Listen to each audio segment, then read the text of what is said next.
નમસ્કાર, CB24 news સાથે હું રેશમા આપનું સ્વાગત કરું છું।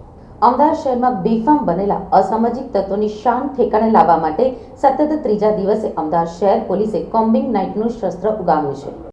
અમદાવાદ શહેરમાં વધી રહેલી ગુનાખોરીને રોકવા ગૃહમંત્રીએ આદેશ આપ્યા બાદ સતત ત્રીજા દિવસે પણ વાહન ચેકિંગ હાથ ધરવામાં આવ્યું હતું।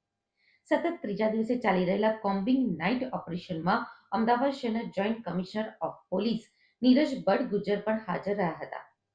અમદાવાદ શહેરના સંવેદનશીલ વિસ્તારમાં ગણતરી થતી હોય તેવા જુહાપુરા વિસ્તારમાં GCPએ હથિયારધારી જવાનોને સાથે રાખીને વાહન ચેકિંગ હાથ ધર્યું હતું, જેમાં અનેક વાહન ચાલકો ગુનાહિત પ્રવૃત્તિ કરાયેલા ઝડપાયા હતા, જેમની સામે ગુનો નોંધી કાર્યવાહી પણ કરવામાં આવી છે। અમદાવાદ પૂર્વ હોય કે પશ્ચિમ, તમામ વિસ્તારોના મુખ્ય રસ્તા ઉપર મોટી સંખ્યામાં પોલીસ કર્મીઓને સાથે રાખી વાહન ચેકિંગ કરવામાં આવ્યું હતું, જેમાં નંબર પ્લેટ વિનાના વાહનો ડિટેઇન કરવામાં આવ્યા હતા।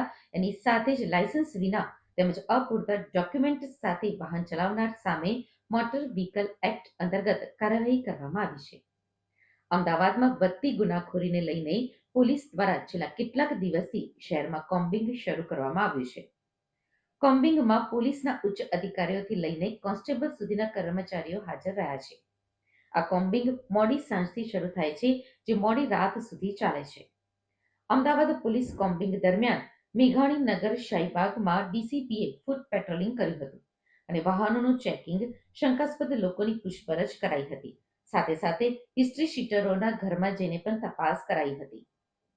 અલગ અલગ પોલીસ સ્ટેશન વિસ્તારની અંદર જે શક પડતા વાહનો જે છે, ખાસ કરીને નંબર પ્લેટ લગાવેલ નથી, નંબર પ્લેટને ડિસ્ટર્બ કરવામાં આવેલી છે, ડેમેજ કરેલી હોય, જેને કારણે આપણે CCTV કેમેરામાં એ પકડાય નહીં એવા હેતુવાળા તેમજ શક પડતા મુદ્દામાલ કે જેમાં પાછળ કંઈ રાખીને હેરાફેરી કરતા હોય એનું ચેકિંગ ચાલી રહેલું છે અને ઘણા સમયથી નાસ્તા ફરતા આરોપીઓ શોધવા તેમજ હાર્ડકોર ક્રિમિનલ એ બધાને વિરુદ્ધ અટકાયતી પગલાં લેવા આ કામગીરીની અંદર હમણાં તાજેતરમાં જ ગઈકાલે અમારે નવરંગપુરા પોલીસ સ્ટેશનની અંદર એક વાહન ચોર આ રીતે જે નીકળતા ચેક કરતા પકડાઈ ગયેલ છે, એમને શોધી અને વાહન ડિટેક્ટ ગુનો કરેલો છે।